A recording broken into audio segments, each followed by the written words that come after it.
Perempuan Bergaun Merah itu menceritakan tentang Dinda dan Kara, sahabat baik. Dan ketika itu terjadi sebuah pesta di rumahnya Kara. Dan setelah pesta itu akhirnya kita baru menyadari bahwa Kara itu sebenarnya menghilang. Sejak saat itu muncullah sosok perempuan bergaun merah yang meneror mereka sampai akhirnya satu persatu dari mereka tuh mulai mati secara mengenaskan. Jadi di film Perempuan Bergaun Merah, aku berperan sebagai Dinda. Dinda itu salah satu sahabatnya Kara. Karakternya dia cukup introvert, sebenarnya nggak terlalu mudah bergaul sama orang lain, makanya dia cuma nganggap sahabatnya itu ya Kara aja. Jadi di film Perempuan Bergaun Merah ini gue berperan sebagai Putra. Putra itu adalah seseorang yang menurut gue sederhana. Dia adalah pacar dari Kara yang diperankan oleh Stella Cornelia dan juga sahabatnya yaitu Dinda yang diperankan oleh Tatiana. Di sini Putra itu menurut gue tipikal boyfriend yang sangat menyayangi pacarnya. Makanya saat terjadinya insiden kehilangannya Kara itu membuat Putra sangat kehilangan dan juga dia ikut menyelidiki dan mencari hilangnya sang pacar. Udah sebulan kayak gini, Din. Menurut lo masih ada harapan ya sih? Hai. Ini kita mau jalan sekarang.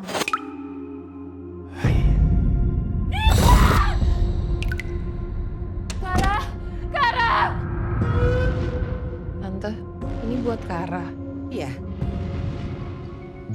Perempuan Bergaun Merah itu inspirasinya ya kita sering dengar lah ya sebenarnya kayak perempuan bergaun merah gitu, tentang seorang cewek yang kalau mati menggunakan gaun merah itu ya dia akan bisa balik lagi tuh kembali sebagai arwah penasaran gitu. Gue menggali tuh kayak sosok demit ya, sosok setan yang gue takut tuh apa gitu. Dan gue emang dari dulu kecil gue ingat gue pernah ya baca atau nonton tentang perempuan bergaun merah ini, dan itu salah satu jenis demit yang jenis setan yang gue pribadi tuh merasa ngeri gitu kalau ngebayanginnya.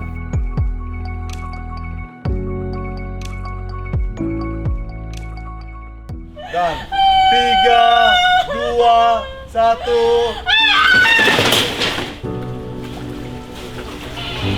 Di sini William mempunyai ide bahwa dia tuh emang pengen memperlihatkan sisi Jakarta yang lebih moody dan gelap gitu ya, dimana kita tidak pernah mengglamorisasi kayak ini Jakarta yang upper class atau apa gitu, karena ini cerita ini juga di set di sebuah area spesifik di Jakarta, mungkin bisa dibilang industrial, bisa dibilang penuh dengan mood yang sangat moody gitu, yang sangat galau. Hampir semua film ini kayaknya diambil di night time, jadi emang dominannya night time, dan itu memberikan sebuah atmosfer yang sangat mencekam dan uneasy menurut gue. Kalau secara production design sama sinematografi ya, jadi kalau misalnya yang udah lihat trailernya, jadi ini bukan tipikal horor yang misalnya kayak kejadian di satu tempat atau di satu rumah gitu.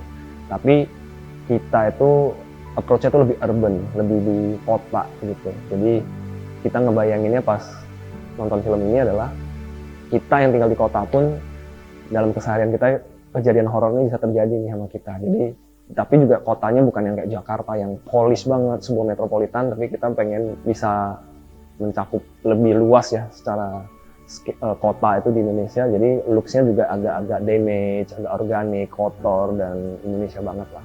Dan secara sinematografi kita tuh approach-nya tuh sebenarnya film ini tuh banyak inspirasi tuh dari film-film horor Asia lah di tahun 90-an, 2000-an. Jadi approach-nya tuh lebih vintage ya kalau kita ngelihat nanti secara warnanya, bagaimana kita mau explore sinematografi kita. Jadi itu banyak kita ambil dari inspirasi film horor Asia zaman dulu gitu.